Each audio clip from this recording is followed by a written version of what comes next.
The Case of Lady Sannox by Arthur Conan Doyle.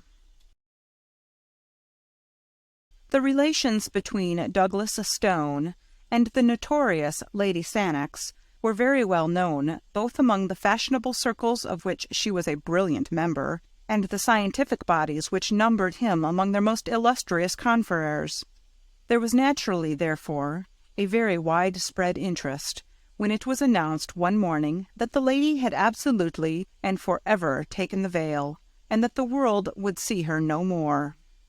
When, at the very tail of this rumor, there came the assurance that the celebrated operating surgeon, the man of steel nerves, had been found in the morning by his valet, seated on one side of his bed, smiling pleasantly upon the universe, with both legs jammed into one side of his breeches, and his great brain about as valuable as a cap full of porridge, the matter was strong enough to give quite a little thrill of interest to folk who had never hoped that their jaded nerves were capable of such a sensation. Douglas Stone, in his prime, was one of the most remarkable men in England.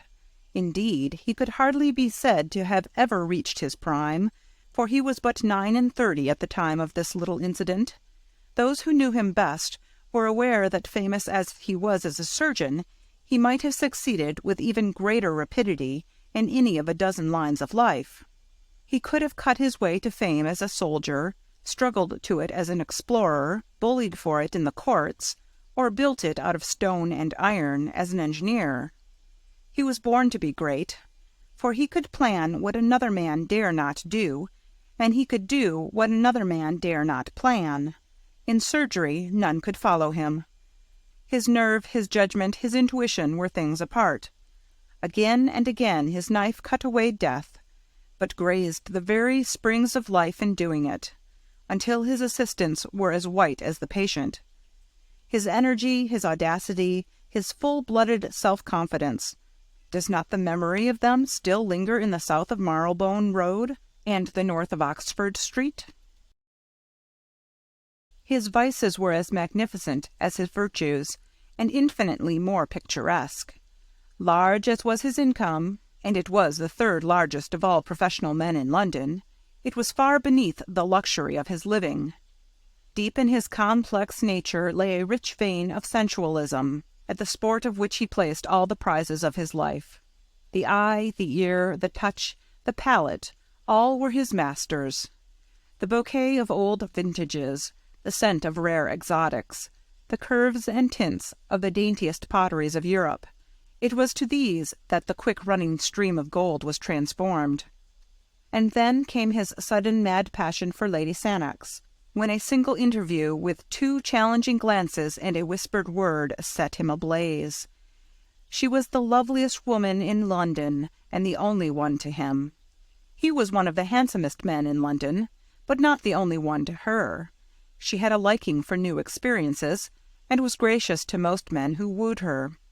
It may have been cause, or it may have been effect, that Lord Sannox looked 50, though he was but 36.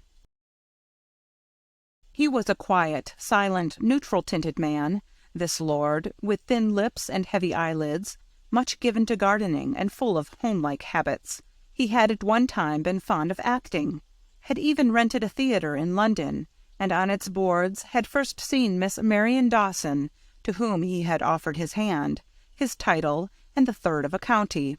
Since his marriage, his early hobby had become distasteful to him.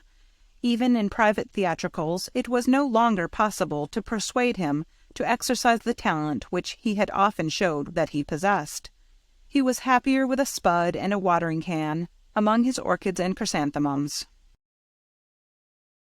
It was quite an interesting problem whether he was absolutely devoid of sense or miserably wanting in spirit. Did he know his lady's ways and condone them, or was he a mere blind, doting fool? It was a point to be discussed over the teacups in snug little drawing-rooms, or with the aid of a cigar in the bow-windows of clubs. Bitter and plain were the comments among men upon his conduct. There was but one who had a good word to say for him, and he was the most silent member in the smoking-room. He had seen him break in a horse at the university, and it seemed to have left an impression upon his mind. But when Douglas Stone became the favourite, all doubts as to Lord Sannox's knowledge or ignorance were set for ever at rest. There was no subterfuge about Stone. In his high-handed, impetuous fashion, he set all caution and discretion at defiance. The scandal became notorious. A learned body intimated that his name had been struck from the list of its vice-presidents. 2 friends implored him to consider his professional credit. He cursed them all 3, and spent 40 guineas on a bangle to take with him to the lady. He was at her house every evening, and she drove in his carriage in the afternoons. There was not an attempt on either side to conceal their relations, but there came at last a little incident to interrupt them. It was a dismal winter's night, very cold and gusty, with the wind whooping in the chimneys and blustering against the window-panes. A thin spatter of rain tinkled on the glass with each fresh sough of the gale, drowning for the instant the dull gurgle and drip from the eaves.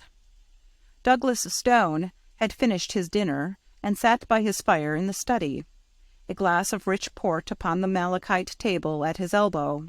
As he raised it to his lips, he held it up against the lamp-shade, and watched with the eye of a connoisseur the tiny scales of beeswing which floated in its rich ruby depths. The fire, as it spurted up, threw fitful lights upon his bald, clear-cut face, with its widely opened grey eyes, its thick and yet firm lips, and the deep, square jaw, which had something Roman in its strength and its animalism. He smiled from time to time as he nestled back in his luxurious chair. Indeed, he had a right to feel well pleased, for, against the advice of 6 colleagues, he had performed an operation that day of which only 2 cases were on record, and the result had been brilliant beyond all expectation. No other man in London would have had the daring to plan or the skill to execute such a heroic measure. But he had promised Lady Sannox to see her that evening, and it was already 8:30. His hand was outstretched to the bell to order the carriage when he heard the dull thud of the knocker. An instant later there was the shuffling of feet in the hall and the sharp closing of a door. "A patient to see you, sir, in the consulting-room," said the butler. "About himself?" "No, sir. I think he wants you to go out." "It is too late," cried Douglas Stone peevishly. "I won't go." "This is his card, sir." The butler presented it upon the gold salver which had been given to his master by the wife of a prime minister. "Hamil Ali Smyrna. The fellow is a Turk, I suppose?" "Yes, sir. He seems as if he came from abroad, sir, and he's in a terrible way." "Tut-tut, I have an engagement. I must go somewhere else. But I'll see him. Show him in here, Pym." A few moments later the butler swung open the door and ushered in a small and decrepit man, who walked with a bent back and with the forward push of the face and blink of the eyes which goes with extreme short sight. His face was swarthy, and his hair and beard of the deepest black. In one hand he held a turban of white muslin striped with red, in the other a small chamois leather bag. "Good evening," said Douglas Stone, when the butler had closed the door. "You speak English, I presume?" "Yes, sir. I am from Asia Minor, but I speak English when I speak slow." "You wanted me to go out, I understand?" "Yes, sir. I wanted very much that you should see my wife." "I could come in the morning, but I have an engagement which prevents me from seeing your wife tonight." The Turk's answer was a singular one. He pulled the string which closed the mouth of the chamois leather bag, and poured a flood of gold on to the table.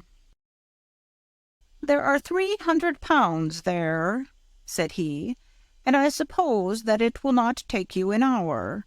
I have a cab ready at the door." Douglas Stone glanced at his watch. An hour would not make it too late to visit Lady Sannox. He had been there later, and the fee was an extraordinarily high one. He had been pressed by his creditors lately, and he could not afford to let such a chance pass. He would go. "What is the case?" he asked. "Oh, it is so sad a one, so sad a one. You have not, perhaps, heard of the daggers of the Almohades?" "Never." "Ah, they are Eastern daggers of a great age and of a singular shape, with the hilt like what you call a stirrup. I am a curiosity dealer, you understand, and that is why I have come to England from Smyrna. But next week I go back once more. Many things I brought with me, and I have a few things left, but among them, to my sorrow, is one of these daggers." "You will remember that I have an appointment, sir," said the surgeon with some irritation. "Pray confine yourself to the necessary details." "You will see that it is necessary. To-day my wife fell down in a faint in the room in which I keep my wares, and she cut her lower lip upon the cursed dagger of Almohades." "I see," said Douglas Stone, rising. "And you wish me to dress the wound?" "No, no, it is worse than that." "What then?" "These daggers are poisoned." "Poisoned?" "Yes, and there is no man, east or west, who can tell now what is the poison or what the cure. But all that is known I know, for my father was in this trade before me, and we have had much to do with these poisoned weapons." "What are the symptoms?" "Deep sleep, and death in 30 hours." "And you say there is no cure? Why then should you pay me this considerable fee?" "No drug can cure, but the knife may." "And how?" "The poison is slow of absorption. It remains for hours in the wound." "Washing, then, might cleanse it?" "No more than in a snake bite. It is too subtle and too deadly." "Excision of the wound, then?" "That is it. If it be on the finger, take the finger off. So said my father always. And think of where this wound is, and that it is my wife. It is dreadful." But familiarity with such grim matters may take the finer edge from a man's sympathy. To Douglas Stone this was already an interesting case, and he brushed aside as irrelevant the feeble objections of the husband. "It appears to be that or nothing," said he brusquely. "It is better to lose a lip than a life." "Ah, yes, I know that you are right. Well, it is kismet, and it must be faced. I have the cab, and you will come with me and do this thing." Douglas Stone took his case of bistouries from a drawer and placed it with a roll of bandage and a compress of lint in his pocket. He must waste no more time if he were to see Lady Sannox. "I am ready," said he, pulling on his overcoat. "Will you take a glass of wine before you go out into this cold air?" His visitor shrank away, with a protesting hand upraised. "You forget that I am a Mussulman, and a true follower of the Prophet," said he. "But tell me, what is the bottle of green glass which you have placed in your pocket?" "It is chloroform." "Ah, that also is forbidden to us. It is a spirit, and we make no use of such things." "What? You would allow your wife to go through an operation without an anesthetic?" "Ah, she will feel nothing, poor soul. The deep sleep has already come on, which is the first working of the poison, and then I have given her of our Smyrna opium. Come, sir, for already an hour has passed."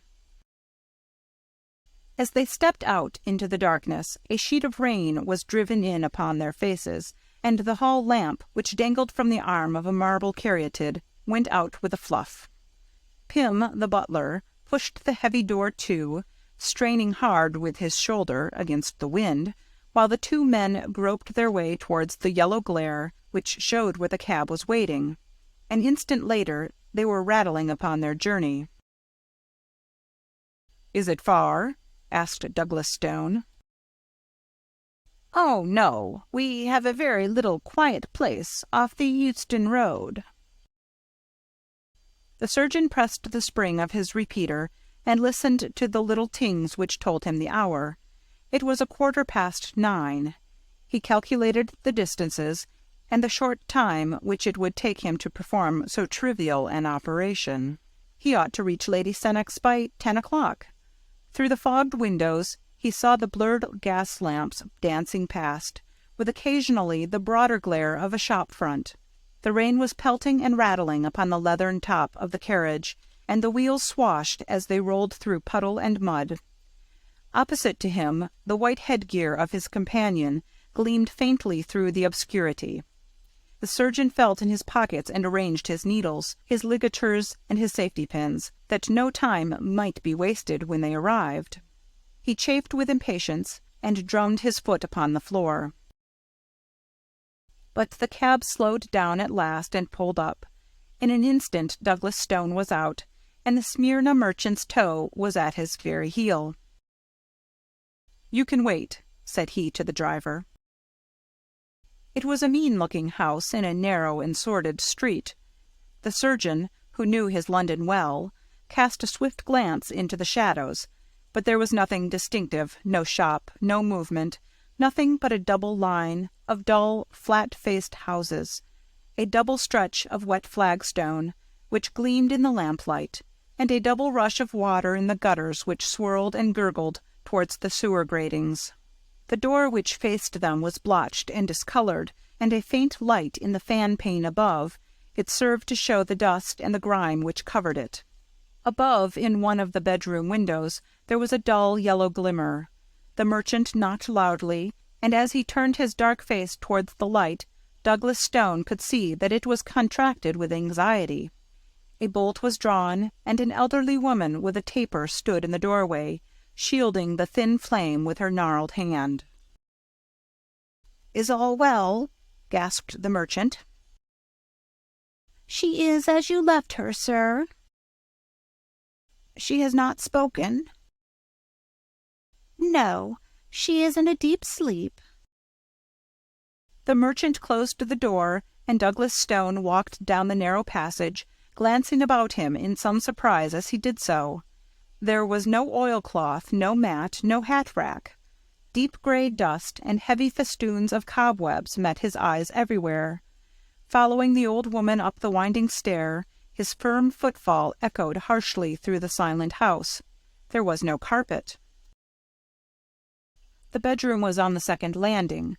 Douglas Stone followed the old nurse into it, with the merchant at his heels. Here, at least, there was furniture and to spare. The floor was littered and the corners piled with Turkish cabinets, inlaid tables, coats of chain mail, strange pipes, and grotesque weapons. A single small lamp stood upon a bracket on the wall. Douglas Stone took it down, and picking his way among the lumber, walked over to a couch in the corner, on which lay a woman dressed in the Turkish fashion, with yashmak and veil. The lower part of the face was exposed, and the surgeon saw a jagged cut which zigzagged along the border of the upper lip. "You will forgive the yashmak," said the Turk. "You know our views about women in the East." But the surgeon was not thinking about the yashmak.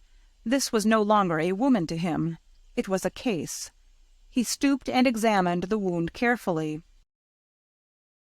"There are no signs of irritation," said he.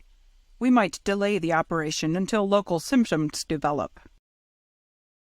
The husband wrung his hands in uncontrollable agitation. "Oh, sir, sir," he cried, "do not trifle.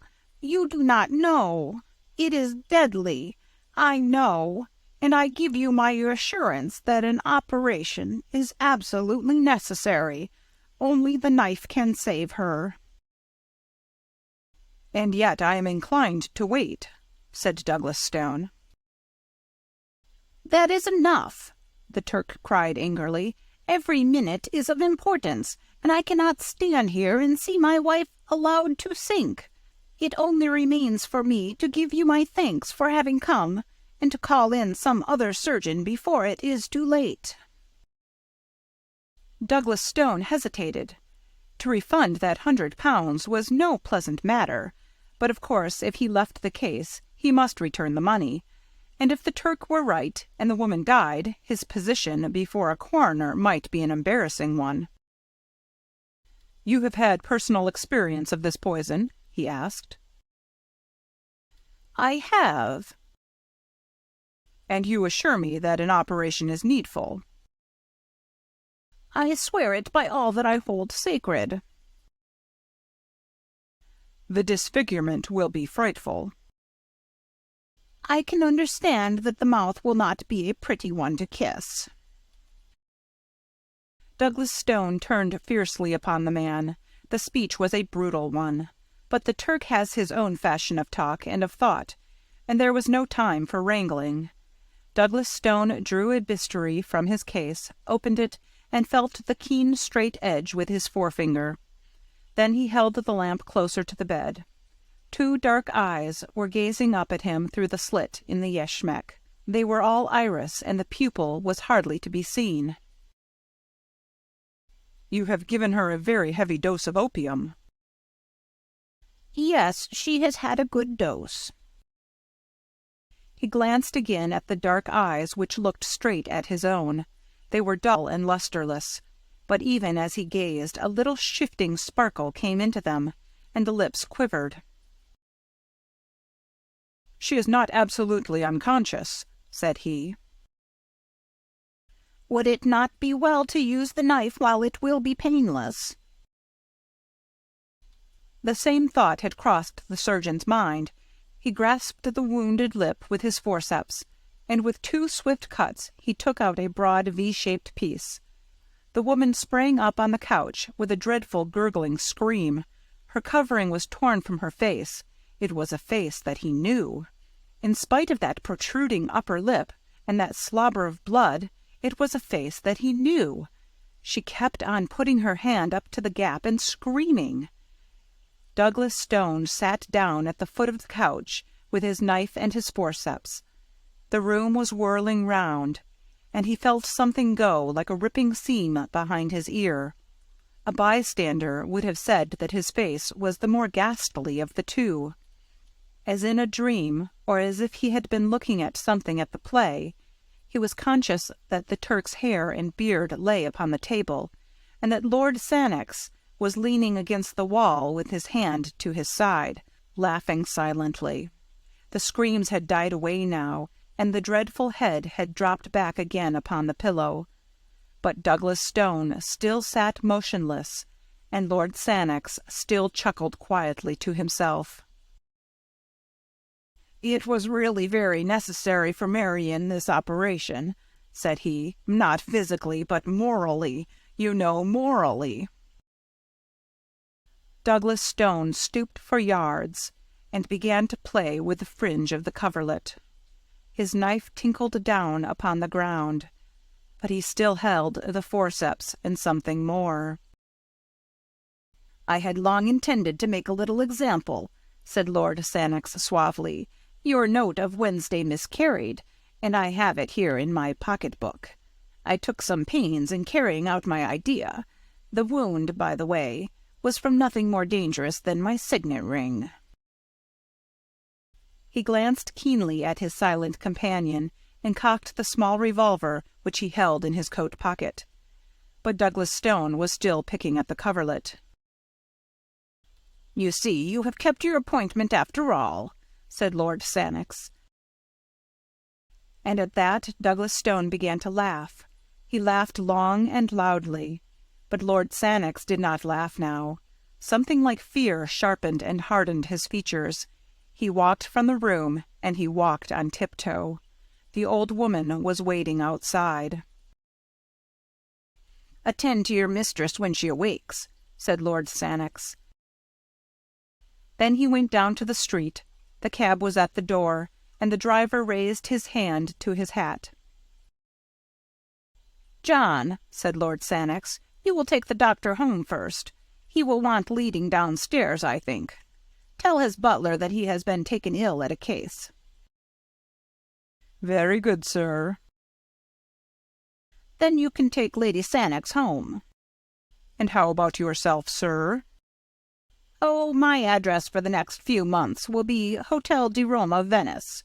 Just see that the letters are sent on. And tell Stevens to exhibit all the purple chrysanthemums next Monday, and to wire me the result."